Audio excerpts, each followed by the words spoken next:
Student, आज physics के अंतर्गत बीएससी फर्स्ट ईयर के अंतर्गत जो फर्स्ट पेपर है इसका के नाम मैकेनिक्स एंड वेव मोशन है, उसके अंतर्गत नॉन कंजर्वेटिव फोर्स के बारे में बताएंगे। इसके बारे में बताएंगे नॉन कंजर्वेटिव फोर्स। पिछले लेक्चर में कंजर्वेटिव फोर्स के बारे में बताया था, ठीक है।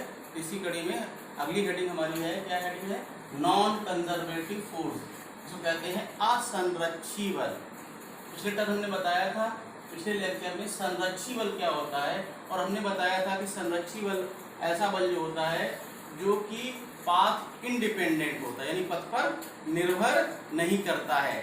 अब देखिए नॉन लग गया है, यानी कि नॉन कंजर्वेटिव, इसका मतलब क्या हुआ कि जो पथ पर निर्भर करे। देखिए यहाँ पे डायग्राम बना हुआ है। अगर हम ए से बी तक जा रहे हैं तो क्या है, देखिए हमने दो डायग्राम बनाए यहाँ पर। ए से बी तक जा रहे हैं तो क्या है, पाथ पी का चयन कर रहे हैं, और दूसरा पथ क्या है, जो बी से ए आ रहे हैं ये वापस आ रहे हैं। इसके अलावा दूसरे डायग्राम में बताया है ए से बी तक जा रहे हैं तो पाथ हमारा क्या है, पी का चयन कर रहे हैं, और दूसरा क्या है, ए से बी तक जा रहे हैं तो पाथ क्यू का चयन। पहले वाले में एक बार जाने का, एक बार वापस आने का। दूसरे वाले में क्या है, दोनों जो है ए से बी तक जाने का अलग अलग पथों के बारे में बताया गया है। देखिए यहाँ पर, वह बल जिसके द्वारा कण को एक बिंदु से दूसरे बिंदु तक ले जाने में किया गया कार्य कण द्वारा तय किए गए पथ पर निर्भर करता है। अब देखिए बात आ गई कि ये पथ पर निर्भर करता है। अगर पथ बड़ा होगा तो ज्यादा कार्य करना पड़ेगा, और अगर पथ छोटा होगा तो कम कार्य करना पड़ेगा। तो जो नॉन कंजर्वेटिव है, ये पथ पर निर्भर करता है। असंरक्षी बल द्वारा कण को बिंदु ए से बी तक ले जाने में किया गया कार्य, देखिए यहाँ पर ए से बी तक ले जा रहे हैं, इसको ले जाने में किया गया कार्य W A to B, path P का चयन करेंगे, W A to B path Q। अब देखिए यहाँ पर A से B तक जा रहे हैं तो पाथ Q का चयन कर रहे हैं, इज नॉट इक्वल टू, यानी कि दोनों के पथ कैसे अलग अलग हैं। एक पथ हमारा छोटा है, एक पथ हमारा बड़ा है, यानी कि दोनों के द्वारा अलग अलग कार्य करना पड़ेगा, और कार्य कैसा होगा, किसी कार्य कम होगा, किसी कार्य ज्यादा होगा। यानी कि नॉन कंजर्वेटिव में क्या हो जाएगा, कार्य क्या है, बराबर नहीं होता है, यानी कि ये पथ पर निर्भर करता है। पथ हमारा अगर छोटा है तो हमें कम कार्य करना पड़ेगा, पथ अगर हमारा बड़ा है तो अधिक कार्य करना पड़ेगा, इसलिए ये क्या हो जाएगा, बराबर नहीं होगा।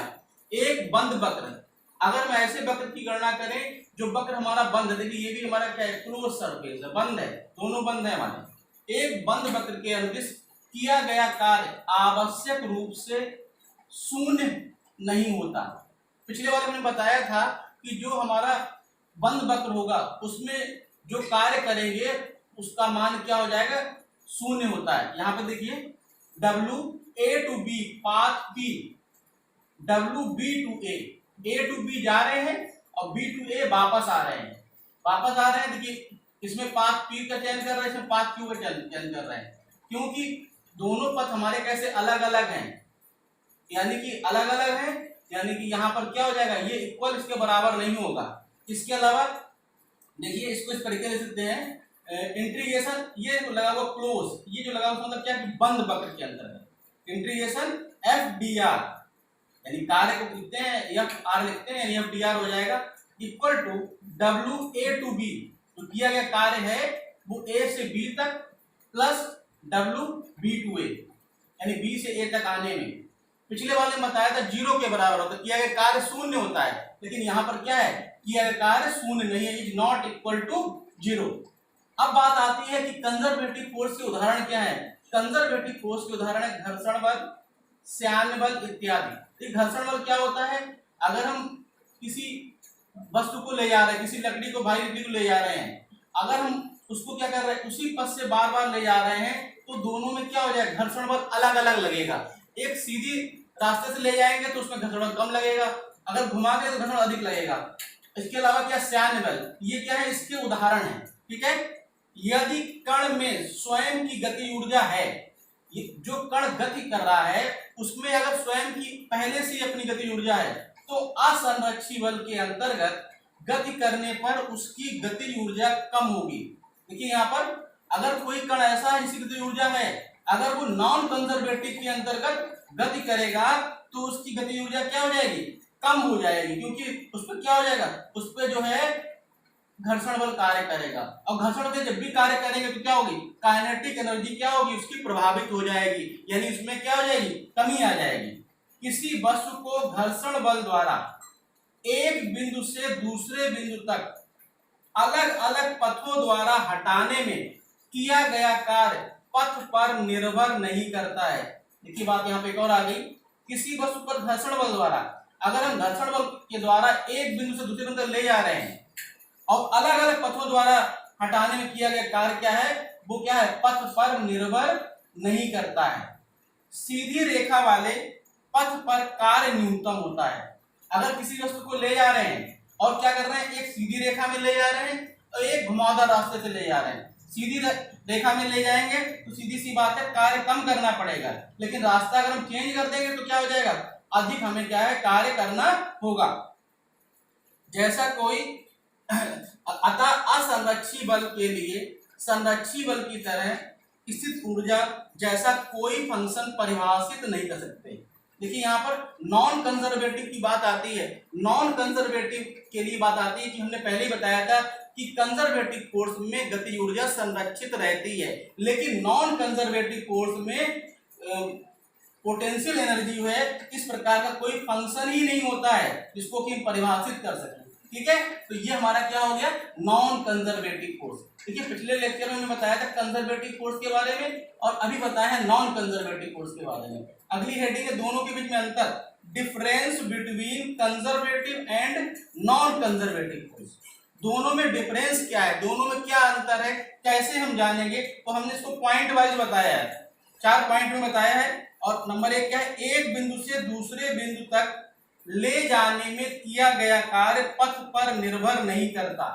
हमने पहले ही बताया था, पहले लेक्चर में बताया था कि किसी भी रास्ते का चयन किया जाए, किसी भी रास्ते का चयन किए करेंगे, जो भी कार्य होगा वो कार्य क्या होंगे, समान होंगे, यानी क्या होगा, ये पाथ इंडिपेंडेंट होता है या पाथ पर निर्भर नहीं करता। जबकि नॉन कंजर्वेटिव की बात आती है, अगर पथ अलग अलग हो, P पे जा रहे हैं, Q पे वापस आ रहे हैं या Q पर जा रहे हैं, दोनों अवस्थाओं में पथ हमारे कैसे हैं, अलग अलग हैं, यानी यह पथ पर निर्भर करता है।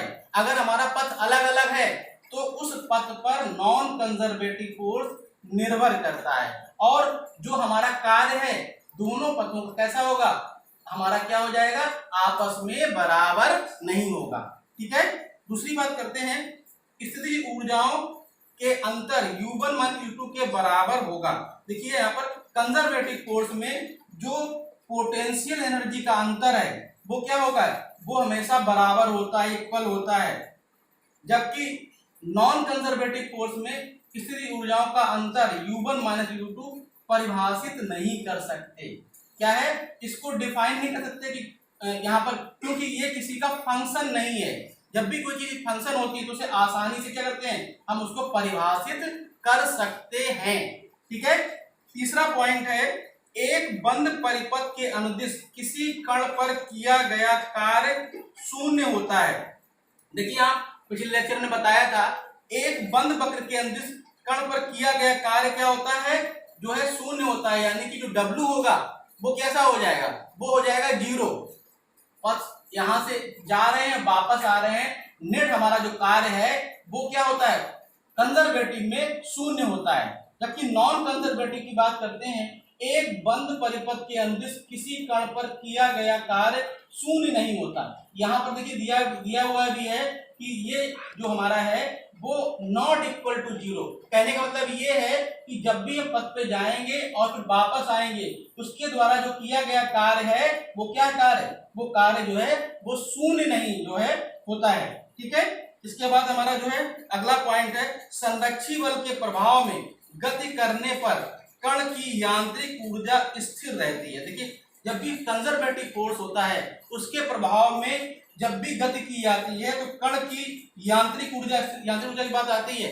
यांत्रिक ऊर्जा की बात जब भी आएगी तो उसमें क्या हो जाएगी, उसमें काइनेटिक एनर्जी और पोटेंशियल एनर्जी दोनों का योग होगा, और जब दोनों का योग होगा तो उस समय क्या हो जाएगा, इनका जो मान है वो कैसा होता है, कांस्टेंट आता है, स्थिर आता है। क्योंकि कंजर्वेटिव फोर्स में हमने पहले ही बताया था कि गति ऊर्जा स्थिर रहती है, गति ऊर्जा और साथ में यहाँ पर क्या हो जाए, पोटेंशियल एनर्जी है, वो दोनों स्थिर होंगी, इसलिए यांत्रिक ऊर्जा स्थिर होगी।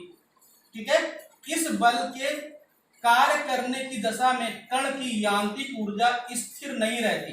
देखिए यहाँ पर ही बात आती है कि जो काइनेटिक प्लस पोटेंशियल एनर्जी है, यहाँ पे बताया भी हमने साथ में कि जो कण की पोटेंशियल जो गति ऊर्जा है, जो कण की पहले से गति ऊर्जा है, अगर नॉन कंजर्वेटिव के अंतर्गत वो गति करेगा तो क्या हो जाएगी, उसकी जो गति ऊर्जा है वो घट जाती है। जब गति ऊर्जा घट जाएगी, इसके अलावा क्या है, पोटेंशियल एनर्जी को परिभाषित नहीं कर सकते, तो सीधी सी बात है इसका मान स्थिर भी नहीं हो सकता है। ठीक है, तो ये हमने क्या बताया, इन दोनों के बीच में अंतर बताया कि कंजर्वेटिव और नॉन कंजर्वेटिव के बीच में क्या अंतर है। इस प्रकार से आज हमने नॉन कंजर्वेटिव फोर्स के बारे में पढ़ा। इसके अलावा कंजर्वेटिव और नॉन कंजर्वेटिव में दोनों के बीच में अंतर क्या है, उसको अपने पॉइंट वाइज बताया कि ये इनके बीच में अंतर होगा। आज की क्लास में बस इतना ही, आगे फिर कंटिन्यू करते हैं। आज के लिए इतना ही, धन्यवाद।